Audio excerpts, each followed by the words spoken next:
Hello दोस्तों, स्वागत करते हैं उसके बीच में आपके अपने चैनल स्टडी मेरे पर। दोस्तों बात करें 69 शिक्षक भर्ती के आरक्षण मामले संबंधित अब आएगा नया मोड़, सबको डिस्कस करेंगे इस वीडियो के माध्यम से। तो वीडियो बिना स्किप करते बने रहिए मेरे साथ आपके अपने चैनल स्टडी मेरे पर। जो लोग चैनल पर नए हैं तो प्लीज़ चैनल को लाइक करें, शेयर करें, सब्सक्राइब करें, साथ में बेल आइकन दबाना भूलें ताकि मेरे वीडियो नोटिफिकेशन आप तक पहुँचती रहे। दोस्तों आरक्षण मामले पर लिस्ट रिविजिट को लेकर यहाँ पर देखते हैं यूपी सरकार ने मेरी लिस्ट जारी करने को कहा।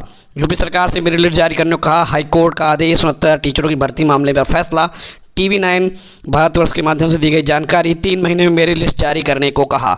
यूपी टीचर भर्ती इलाहाबाद हाईकोर्ट का फैसला। तो दोस्तों आपको बता दें मेरिट, जिस मेरिट की बात हो रही है इसका मतलब जो 67,867 की जो सूची थी वो अब पूरी तरीके से ये रिवाइज होगी। इसमें अब ये देखा जाएगा 67,867 की सूची में किस तरीके से जो रिजर्वेशन है उसको कैसे क्या फॉलो किया गया है। और उसके बाद यहाँ पर तो आपको याद होगा सिंगल बेंच के आदेश में था कि अगर कोई इसमें जो MRC का प्रकरण था उसमें अगर चीज़ें ऐसे ऐसे करके जो भी चीज़ें अगर हो रही हों उसमें अगर कोई लोग अगर निकल रहे हैं बाहर तो उनको पॉलिसी बना के सरकार रखे, ऐसी कुछ बातें सिंगल बेंच के आदेश में कही गई थी। तो यहाँ पर जो एक आरक्षण मामले का जो ऑर्डर है इसमें अब लिस्ट रिविजिट का मतलब है 67,867 की सूची को फिर से रिवाइज किया जाएगा, पूरी सूची का फिर से आकलन किया जाएगा।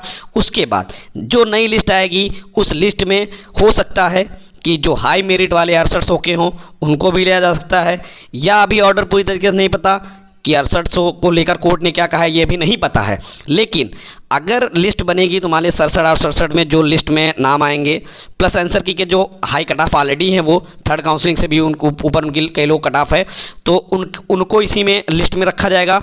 और देन उसके बाद जो 6800 में भी अगर हाई मेरिट के होंगे उनको लेंगे। अगर पूरे 6800 को कंसीडर कर रहे हैं तो ठीक, अगर नहीं पूरे 6800 को कंसीडर कर रहे हैं तो उसमें जो हाई मेरिट के लोग होंगे उनको भर्ती में लिया जाएगा। तो ये कहीं ना कहीं आरक्षण मामले में एक नया मोड़ देखने को मिलने वाला। अब सबसे बड़ी बात कि पहले SLP कौन दाखिल करता है सुप्रीम कोर्ट में। देखिए अभी आपने आंसर की प्रकरण में देखा होगा, सुप्रीम कोर्ट में सरकार SLP दाखिल करने में बहुत ज़्यादा टाइम लगाई थी, बहुत ज़्यादा, ठीक है। और सरकार ने डिवीजन बेंच में SLP दाखिल नहीं की है।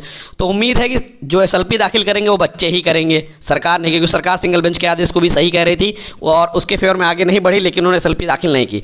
अब डिवीजन बेंच से भी वही आदेश आया जो सिंगल बेंच लगभग है। कुछ मॉडिफिकेशन हुआ है, वो मॉडिफिकेशन आपको जैसे ही पता चलेगा मैं आपको बता दूंगा। लेकिन सुप्रीम कोर्ट में भी पहले जाएंगे तो बच्चे जाएंगे और बहुत जल्द आपको देखने को मिल जाएगा। 1 महीने के अंदर ही सुप्रीम कोर्ट में SLP दाखिल भी हो जाएगी, क्योंकि जैसे ही ऑर्डर आएगा जिसके फेवर नहीं होगा वो अपनी आगे कार्रवाई वकीलों के माध्यम से क्या शुरू करना चालू कर देगा, याची बनाना और सुप्रीम कोर्ट में SLP दाखिल करना।